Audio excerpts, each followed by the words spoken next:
Coming up on today's show, could Skyy Moore's time in Kansas City be coming to a close? We have a brand new trade idea that we will get to coming up in just a matter of moments. Also, will 2024 be a breakout year for Jared Wiley? We'll tell you more about Wiley and what Nick Bolton had to say coming up on this edition of the Chiefs Report. I am the somewhat capable host, Tyler Jones, here with you. Appreciate you joining us.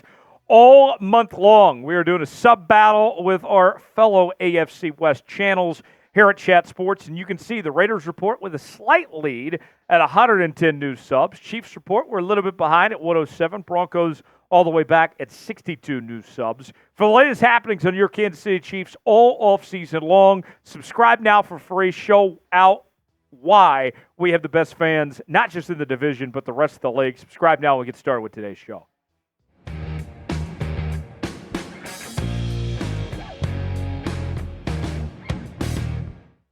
Is it adios for Skyy Moore in Kansas City? Welcome into the program. Tyler Jones here as we begin today's show talking about Skyy Moore potentially being on the trade block. We know that the Kansas City Chiefs have made some big moves at the receiver position this offseason, adding the likes of Xavier Worthy and Hollywood Brown and also bringing back McCole Hardman. So does that mean that Skyy Moore is the odd man out? Let's hear from Pro Football Network what they had to say about Skyy Moore. Following Tyreek Hill's departure, the Kansas City Chiefs selected Skyy Moore in the second round of the 2022 NFL Draft. Moore was supposed to be an explosive weapon in Kansas City's offense, yet he has struggled to find a consistent role. There is likely another team around the NFL that still believes Moore has potential. Despite the disappointing start to his career in Kansas City, Moore would likely benefit from a change of scenery and being traded by the Chiefs. So let's ask you guys, do you think the Chiefs should trade Skyy Moore? Is it time to move on? Weigh in the comment section. Let us know why for yes, in for no on our pinned comment today. Let us know what you think, if it's time to move on from Skyy Moore or not. You look at the statistics from Skyy Moore, and it has not been great for him in his first 2 years in the NFL. And there was a huge opportunity for Skyy Moore with the subtractions that the Chiefs had in their receiver room over the last couple of years for him to step up and be the guy, but he just simply hasn't answered the call. In 2022, was limited to just 22 catches for 250 yards, no touchdowns. 2023 had one less catch for 244 yards, 11.6 yards per reception, and one touchdown. Here is the reality for the Kansas City Chiefs when it comes to potentially moving on from Skyy Moore. The tough pill to swallow, if you will. If you're the Kansas City Chiefs, you pretty much have to trade him now before he loses all value, while you can still get something while you can. Skyy Moore has not lived up to expectations. He's already been well past on the depth chart. His time in Kansas City, it's over. But for another team out there, there's enough teams that still need receiver help that they might be willing to give Skyy Moore a shot just to see if there's something still there despite what's going on in Kansas City. Let's give you some chat stats now on Skyy Moore. Since 2010, 72% of players drafted between rounds 1 and 4 with less than 300 yards since their rookie season never went above 500 yards in a season. So statistically speaking, based on history, all the way back to 2010, I was still in high school in 2010, folks. That tells you that you either are that guy or you are not, that we figure this thing out pretty quickly. And with Skyy Moore, his back is against the wall. So where could he potentially end up if he is dealt? Well, some potential destinations include the Philadelphia Eagles, the New Orleans Saints, the Los Angeles Chargers, the New York Giants, the Arizona Cardinals, just to name a few of some potential teams that he could end up with when it's all said and done for Skyy Moore. And you're not looking at a ton of value for Skyy Moore at this point in time.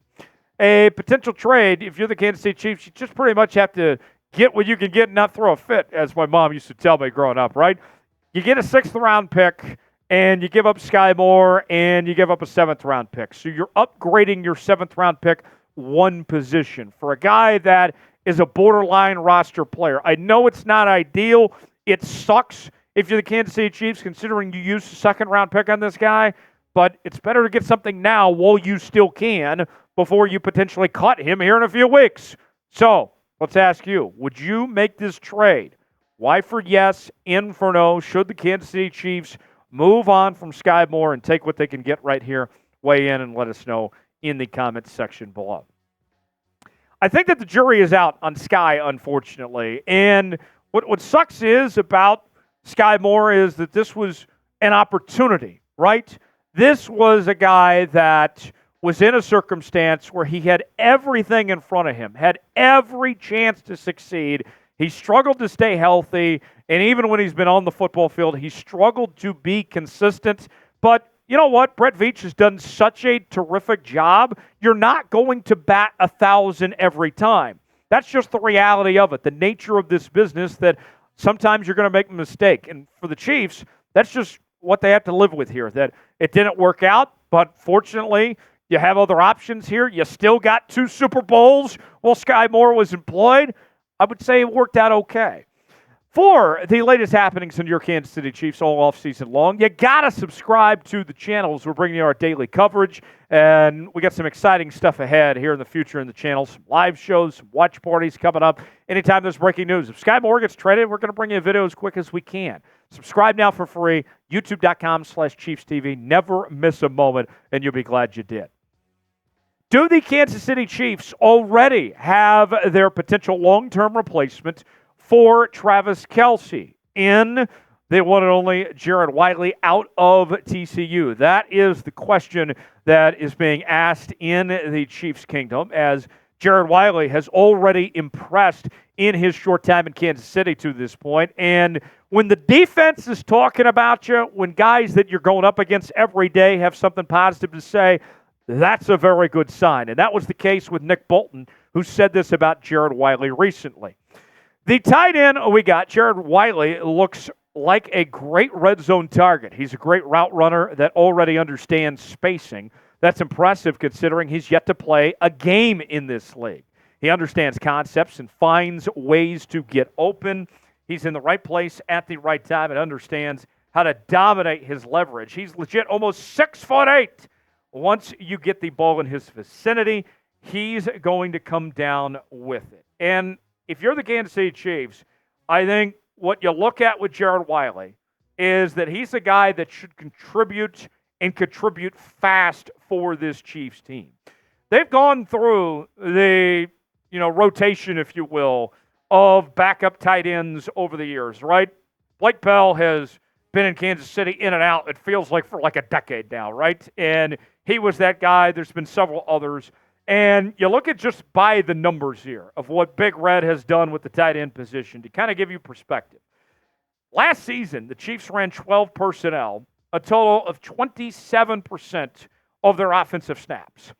13 personnel was ran about 7.4%. So all in all, the Chiefs used multiple tight ends about 34.4% of the time. So just over a third of the Chiefs' offensive sets were with multiple tight ends. If Jared Wiley can step in and become the tight end that we all hope and pray that he will be, then I think that there's a pretty decent chance he works his way up to the number 2 tight end spot, and we see him on the field with Travis Kelce, and that's going to be a potential mismatch when you go up against these opposing defense, because all of a sudden they got 2 big tight ends to cover if they can use him effectively. And Andy Reid, with his track record and Matt Nagy and company, there's no reason to think that if Jared Wiley has got it, if he can put it together, that he won't be used accordingly. I mean, I even take it back even a step further, all right? Think about when Travis Kelce was young, all right? If we're going to go in the hot tub time machine to the early 2010s, when Anthony Fasano was around and Travis Kelce was the tight end too, think about how well they used both those guys before Travis Kelce was the full-time tight end. And that opened the door for Kelce to be that guy. So we've seen this happen before in this offense. You look at these statistics, comparing the two. Where Jared Wiley at 6'6", Nick Bolton says he's about 6'8". I'll go towards Nick Bolton's suggestion there. We'll call him 6'8". Why not? The weight, very similar between the two.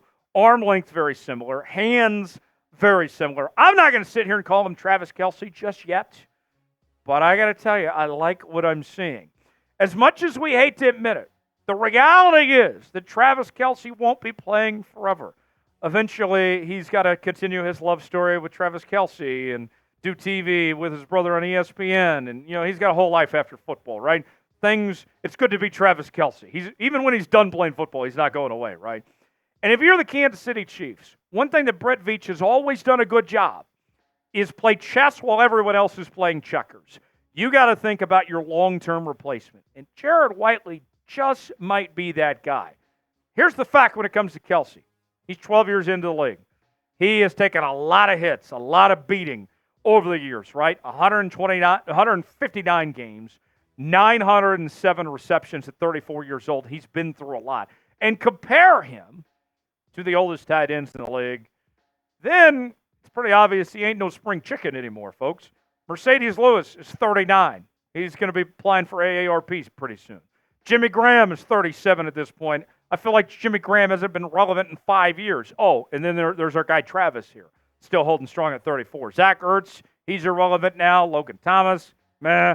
I mean, Travis is kind of the exception, if you will, to these other tight ends in this group. And of that group, it's worth noting that Travis Kelce was the only one that had over 500 yards receiving last year. So I got to tell you, watch for Jared Wiley. I'm not saying that he is going to be that guy, but I'm very optimistic about his potential going forward. How many more years do you think Travis Kelce will play in the NFL? Is it a couple? Is it 4? Is it 5? Put a number on it. Spam in the comments section. Let us know what you think, how much longer Travis Kelce is going to go. Subscribe now to the Chiefs Report for daily Chiefs coverage you won't find anywhere else. YouTube.com/ChiefsTV. I'm Tyler Jones. We'll see you next time here on the channel.